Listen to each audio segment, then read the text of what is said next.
Hey Central, good to see you guys. We're back with another weekly update with Pastor Matt, and heard you got a couple things to share again about Sunday service outside. It's coming again this weekend, so why don't you let us know what's going on with that? Okay, well, first of all, last weekend, or last time, we did the mask thing. This time we're going to do, can you hear me? You can hear me okay. We're going to do a contest to see who's got the coolest mask. And so bedazzle yours, do whatever you need to do to make it look cool, but come wearing your mask. We're going to practice social distancing and the social protocols. But it was a really good time last time, and so we're going to do it again this Sunday, 7 o'clock. And so if you plan on being here that evening, please register beforehand so we can kind of make plans for you to be here. Also, just so you know, the sermon is the same Sunday evening as it is Sunday morning, so you may want to plan accordingly. But it should be a great time. Last time it really was. Bring your lawn chair. We are going to add a new element this time. We're actually going to do communion together when we get there. Awesome. But you don't have to bring your own. We will provide that for you as well.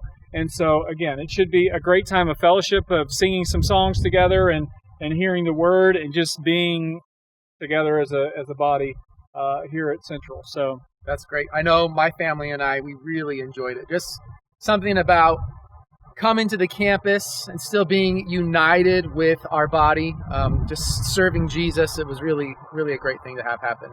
And, I know just recently we heard some new announcements from the state on some more like tightening down, more dimming back, as they call it. And so also just wanted to hear what your thoughts are for the church on some of that coming forward and ways that we can continue to strive after Jesus during this time. Yeah, so I know for a lot of folks that when they heard about the new protocols and a lot of the lockdowns that are the indoor activities and all that are now going to be restricted, and some schools that won't be meeting and some schools that will be, and if they do, there's a lot of protocol, social distancing and all that are going to feel very restrictive. It's a very difficult time that we live in, and it's easy during times like this to again become frustrated and to become very negative and to begin to become critical of things.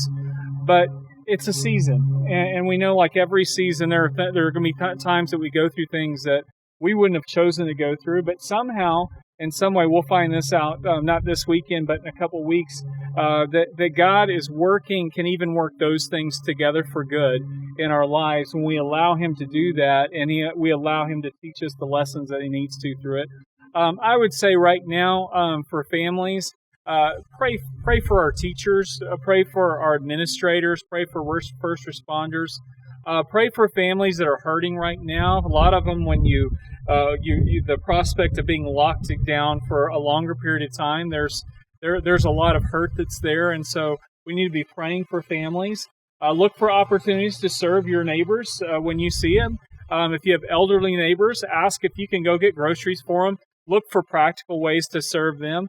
But also use this time to really do some soul searching and really spend time in prayer and in the Word and just allow God to say, okay, whatever this time, however it's going to long it's going to last, I can either waste this time and it goes by and nothing has changed in my life, or I can really focus this time in pursuing Him, pursuing some relationships with my family, and really use this as a building time to come closer to Him. So we use it in a practical way, I would say. So okay, so kind of like waiting on the Lord in ways. This has been a longer season than any of us expected. Absolutely.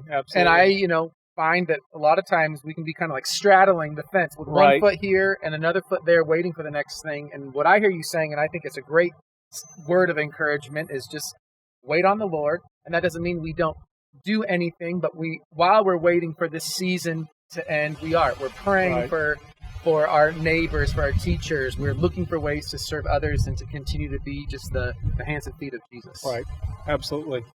Using your illustration, plant both your feet right now where you are, and look for ways that while you're in this place, what does it look like to follow Jesus in a COVID-19 coronavirus lockdown, pandemic, kind of world gone crazy time? Okay. Well, thanks.